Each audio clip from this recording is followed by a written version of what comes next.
Hi, this is Gilles, the radio prepper. This is both a channel update and I'm going to talk a little bit about my future projects.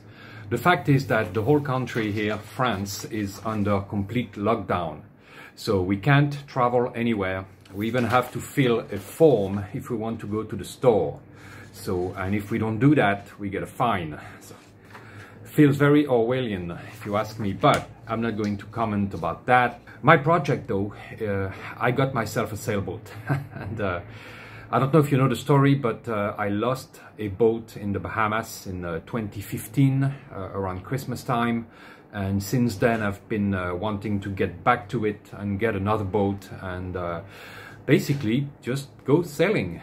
And so I will be maritime-mobile. The problem is the boat is in Spain and I'm supposed to go get it back. I don't think it's going to happen. I think I might have to change the date and do that later when the restrictions are lifted. Anyway, those measures might be necessary to stop the virus, but still a pain in the back. By the way, in case we lose the internet, although I don't expect that to happen, but again, I didn't expect a lockdown here either, so I will be on 10.123 megahertz. In the meantime, I will be monitoring the RFF network here in France. So if you guys are listening, I'll be listening as well. I'm not worried too much. I'm better prepared than most, but in France here, people are not really prepared. Prepping is not something that is very well known.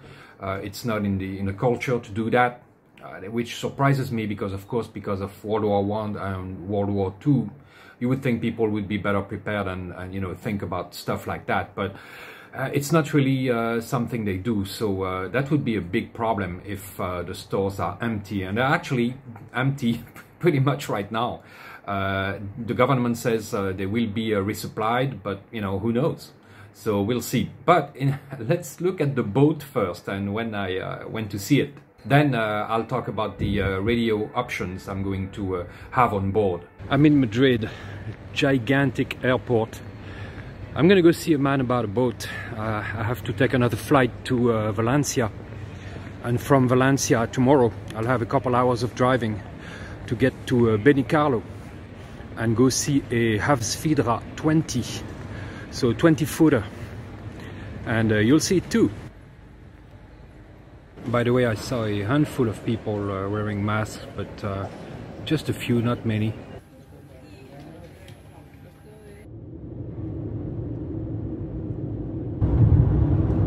Pretty excited about this boat. We'll see. I have to inspect it and decide if it's going to be the one or not. A 20 footer is pretty small for me, but it's just big enough, you know. And of course the the marina slips where I live are very expensive, and of course sold by rented by the meter. So with a smaller boat it will cost me much less per month.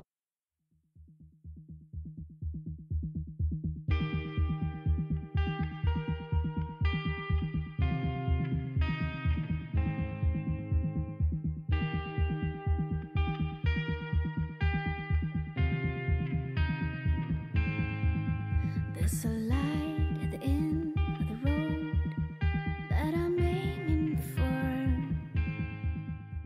Donc là, le stockage, c'est... Là, il y a un stockage ici. Bon, ça revient dans le bateau. Hein. Ouais. Ici, là, il y a le carburant. Ouais. Ça, c'est en définitive, c'est une pompe supplémentaire de cale qui fonctionne. Alors, il faut tirer. Je m'en suis pas. Ouais. Il y a une pompe automatique aussi? Non, il n'y a pas de pompe automatique. Il y a celle-là qui est manuelle, en pompant comme ça. Ah, d'accord. Et il y en a une autre ici, en bas, là. Électrique ou manuelle? Non, manuelle aussi. Ouais. Oui, c'est vrai que on est assez bien protégé là. On est bien protégé. Là. En plus, bon, il y a le petit arc. Le bimini là. Ouais. Le bimini là. Ouais. Qui vient jusque là. I don't see it yet, but I know it's there. There's a shore in the middle of the storm we could rest upon. I don't see it yet, but I know it's there. Although I'm fumbling in the night, it's getting hard to see the light, but if I hold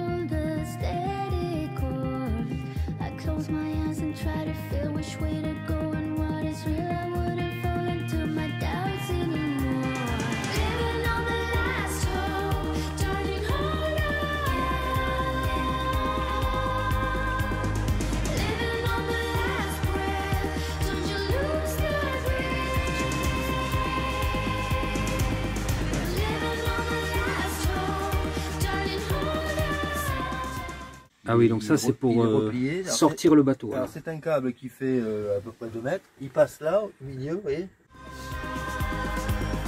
We don't see it yet, but we know we're near. We don't see it yet, but we know we're near. Ah, le câble sort de là alors. Voilà, le câble sort de là. Well, looks like I'm a boat owner again. Yeah, I bought the boat. Great boat. You could really tell it was made to go out to sea. You know, very strong feeling, very hefty, so to speak. So I got it, and well, now I have to go back home and plan to bring it back probably in a couple months, end of April, beginning of May, and sail it back to Antibes. And that's going to be an adventure in itself. We'll see. All right, the main radio, of course, will be a VHF, a marine VHF, which will have an AIS receiver, and that's for collision avoidance. You can look that up. Also, I have a handheld, a VHF marine as well. I will have my PRC320. That's something I really want on board because, of course, it covers from 3 to 30 megahertz, and that's very important. Which, you know, includes, of course, all the amateur bands and the marine bands. I also decided that I will use 2 primary modes of communication, and of course the first one will be CW using Morse code, and the second one will be JS8 using a JS8 call, digital mode, on mainly, I think, 30 meters, so 10 some megahertz. For that, I decided to get a low current HF radio. Now, I thought about the Xiegu G1M because a friend of mine has one and it seems to work well, but the reviews are not very good. There are some problems with the jacks that are surface mounted on the circuit board, and they just come loose, and next thing you know, you don't have a radio anymore and you have to fix it. I decided not to, although the price is very tempting. You know, it's $250 just about. And that's very low for an HF radio that has 4 bands. So I went with another radio, placed my order, and that's the QRPVer Minion SDR. So I contacted Yuri in Ukraine and placed my order, and now I'm waiting, of course. It takes a little bit of time to get, but I should be getting it before leaving to pick up the boat in Spain. So that radio is a very tiny radio and has all the bands between 160 and 10 meters, and that's pretty damn nice. I'm very happy about that. I spent a little bit more than I wanted, but you know, it's still an affordable radio. I think I paid about around 350 or something like that.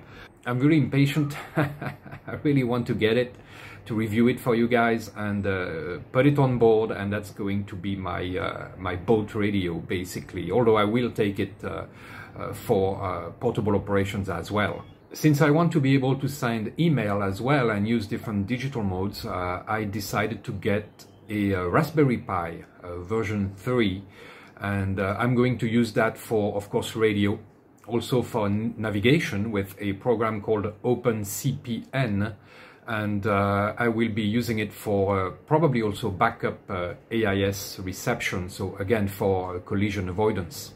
I got a small 12-volt screen as well, so that, you know, I have, it's a 7-inch, so not very big, but enough to display a map or, you know, FLDG or JS8 call. I will make videos of all that stuff, of course, and before I leave to pick up the boat, I will publish the frequencies that I will be on. I will also start a new channel that will be about sailing, of course. Not much radio in that channel, but if you want to follow me in a couple of years, 2 or 3 years, for new adventures, then you can sign up and subscribe. I don't have it up yet, so we'll see. I don't have much time right now. You know, we've been placed in a remote work, so to speak, so I have to set up all that stuff. But as soon as I can, I will start that new channel and put the first video up, and I'll announce it here on YouTube. You will be safe, take precautions, don't go crazy, but think about the following few months and how that's going to pan out. It's always good to have some reserves, and you know, prepping is, I guess now it's not so crazy anymore. Have a good one.